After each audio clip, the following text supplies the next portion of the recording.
उम्र भर का रोग, 14 घरों में सोग। सनहा पिम्स में 14 बच्चों के जाँ बहक होने का जिम्मेदार कौन? इंक्वायरी कमेटी की तहकीकात जारी। हॉस्पिटल के 30 से ज्यादा मुलाजमीन के बयानात कलमबंद।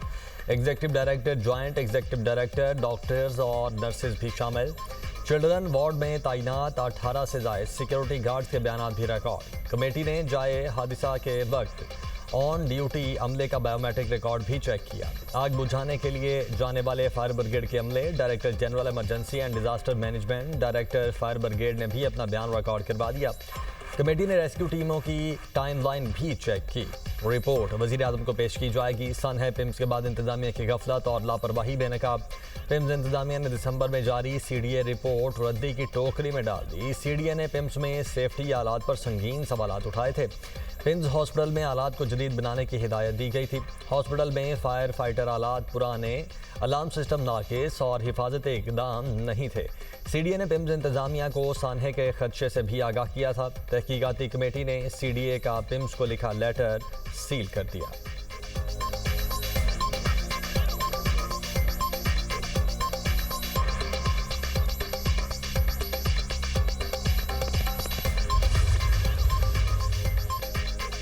हुकूमत का सनहा पिम्स के लवाहिकीन के लिए फीकस 50 लाख रुपए मुआवजे का ऐलान। विफाकी हुकूमत का गमजदा खानदानों से इजहार यकजहती। कहा, विफाकी हुकूमत मुतासरा खानदानों के गम और दुख में बराबर की शरीक है। मुआवजा कीमती इंसानी जानों का नेमुल बदल नहीं। जाम हक होने वाले बच्चे वापस नहीं लाए जा सकते। ताहम हुकूमत की जानिब से ये मुआवनत गमजदा खानदानों की मुश्किलात कम करने और उनके दुख में कुछ मदावा करने की एक कोशिश है। हुकूमत मुतासरा खानदानों को हर मुमकिन ताउन और मुआवनत फराहम करेगी।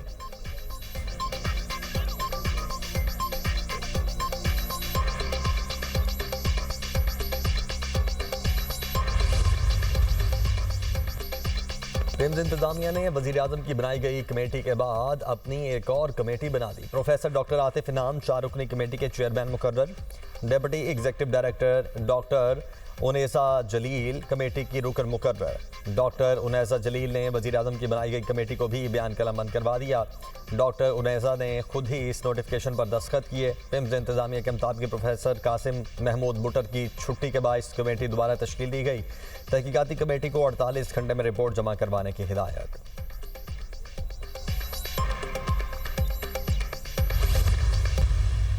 क्या इस हादसे के होने के बावजूद इंसानी जानों को बचाया जा सकता था? फिजिकली पॉसिबल था? और अगर था तो कोताही कहाँ पे हुई? और दूसरा, जो फ्यूचर के लिए दोबारा एक दफा वो सारे निज़ाम की जो इस्लाह है वो किस तरह से की जाए कि फायर फाइटिंग से और इस तरह के फौरी हादसा से फौरी जो आपका रिएक्शन टाइम होना चाहिए वो कितना है और किस तरह से करना है। जो इंटरनेशनल बेस्ट प्रैक्टिसेस है उसके लिए एक अलग से कमेटी कायम की गई। कमेटी पर कमेटी। सनहा पिम्स के बाद कमेटियां बनने का सिलसिला जारी है। वजीर कानून ने एक और कमेटी बनाने की नवीद दे दी। हॉस्पिटल्स में आलमी मयार के हिफाजती इंतजाम के नफाज के लिए एक और विफाकी कमेटी कायम। कमेटी अजहर कियानी की सरबराही में काम करेगी। हॉस्पिटल्स में इस्लाहात के लिए फ्रेमवर्क तश्कील देगी। मुस्तकबिल में सेहत के शोबे में इस्लाहात की सिफारिशात तैयार करेगी। वजीर कानून ने कहा, सनहा पिम्स ने कई अहम सवालात को जन्म दिया। पहला सवाल, क्या इस हादसे के बावजूद इंसानी जानों को बचाया जा सकता था? अगर ऐसा मुमकिन था तो कोताही कहाँ पर हुई और जिम्मेदार कौन है? कमेटी आलमी मयारात को मद्देनजर रखकर हिफाजती इंतजाम तजवीज़ करेगी।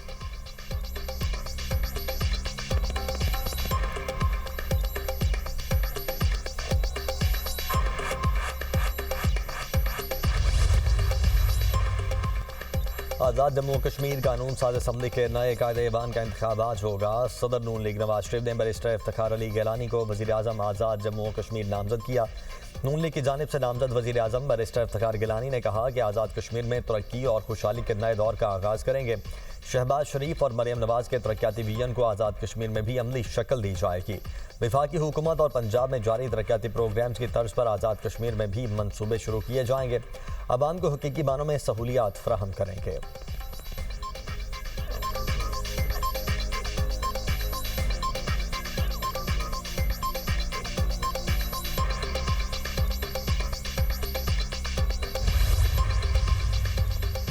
कुवैत के आला सतह के वफ्द की वजारत दिफा आमद। वज़ीर दिफा ख्वाजा आसिफ से मुलाकात। बाहमी दिलचस्पी के उमूर पर तबादला ख्याल। दो तरफा दिफाई ताल्लुकात, सिक्योरिटी ताउन और दिफाई रवाबित को मज़ीद मजबूत बनाने पर तवज्जो मरकूज रही। पाकिस्तान और कुवैत के दरमियान प्रोटोकॉल मुआहिदा 2026 पर दस्तखत। दिफाई ताउन मुआहिदा 2023 के तहत कायम मौजूदा अस्करी ताउन के फ्रेमवर्क को वुसअत और तकवीत मिलेगी। नए मुआहिदे के तहत पाक अफवाज कुवैती मुसल्लह अफवाज को मुख्तलिफ शोबों में मुआवनत फराहम करेंगी। तरबियत, इस्तेदाद कार में इजाफा, सरहदी इंतजाम और दिफाई ताउन के दीगर शोबों में ताउन किया जाएगा। मुआहिदा दोनों बरादर ममालिक के दरमियान गहरे एतमाद, बाहमी एहतराम और मुश्तरका तस्वीराती मफादात का आकाश है। दोनों जानिब से बाहमी सलामती और खित्ते में अमन व इस्तेहकाम के लिए शराकत दारी को मजीद मजबूत बनाने के अज़्म का अयादा।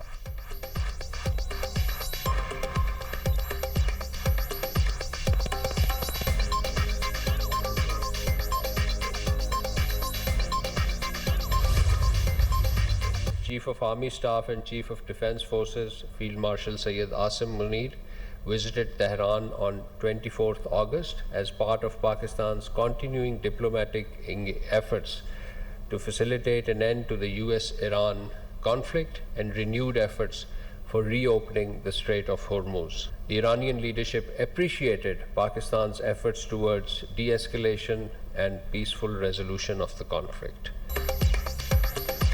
फील्ड मार्शल सईद आसिम मुनीर का दौरा ईरान खित्ते में कशीदगी कम करवाने के लिए था। फील्ड मार्शल ने दौरा ईरान में इलाकाई अमन की बहाली के लिए बातचीत की। तर्जुमान दफ्तर खारिजा ताहिर हुसैन अंदराबी की न्यूज़ ब्रीफिंग। कहा, ईरानी हुकाम से कशीदगी के खात्मे से मुतल्लिक तफसीली गुफ्तगू हुई। पाकिस्तान ने वाशिंगटन और तहरान के दरमियान मुखलिसाना किरदार अदा किया। फील्ड मार्शल का दौरा ईरान, ट्रंप या अमरीका के नुमाइंदे की हैसियत से नहीं था। अफगान तर्जुमान दफ्तर खारिजा ने पाकिस्तान की अफगानिस्तान में मुदाखलत के इल्ज़ाम को सख्ती से मुस्तरद कर दिया। कहा, पाकिस्तान अफगानिस्तान के साथ रियासती सतह पर मुज़ाकरात के लिए तैयार है। पाकिस्तान 2027 में इस्लामाबाद में SCO कॉन्फ्रेंस की मेज़बानी करेगा।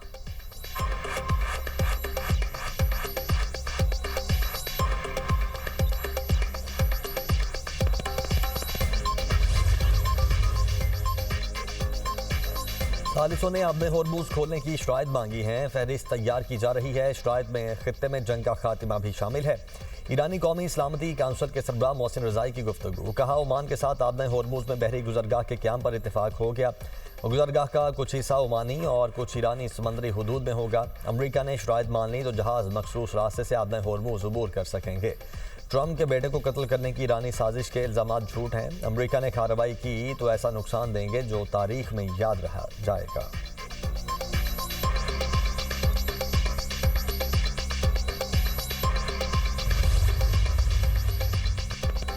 अमरीका ने ईरान से मुज़ाकरात की तरदीद कर दी। अमरीकी सदर डोनाल्ड ट्रंप कहते हैं कि ईरान से कोई बातचीत नहीं हो रही। अमरीका ना ही तेहरान से मुलाकात का इरादा रखता है। तेहरान के खिलाफ मुआशी दबाव मजीद बढ़ाने पर तवज्जो मरकूज है। अमरीका ईरान के साथ कारोबार करने वाले ममालिक के खिलाफ भी कार्रवाई कर सकता है।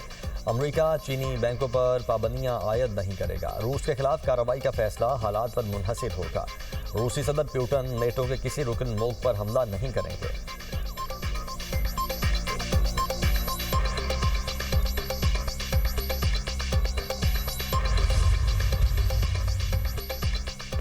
ईरानी सदर ने खित्ते के इस्लामी ममालिक के दरमियान अदम जारहियत के मुआहदे की तजवीज़ पेश कर दी। तेहरान में इस्लामी इत्तेहाद कॉन्फ्रेंस से खिताब करते हुए मसूद पज़िशकियान का कहना था कि ईरान हमसाया ममालिक के साथ मुश्तरका सिक्योरिटी इंतजामात के लिए तैयार है।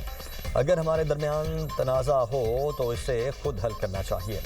तेहरान ये पेशकश कमज़ोरी की वजह से नहीं बल्कि जंग से हासिल तजर्बे की बुनियाद पर कर रहा है। ईरान का दिफा करने का मतलब मुस्लिम ममालिक के साथ दुश्मनी नहीं, इस्लामी ममालिक को एक दूसरे के खिलाफ हमलों के लिए प्लेटफॉर्म बनने से गुरेज करना चाहिए।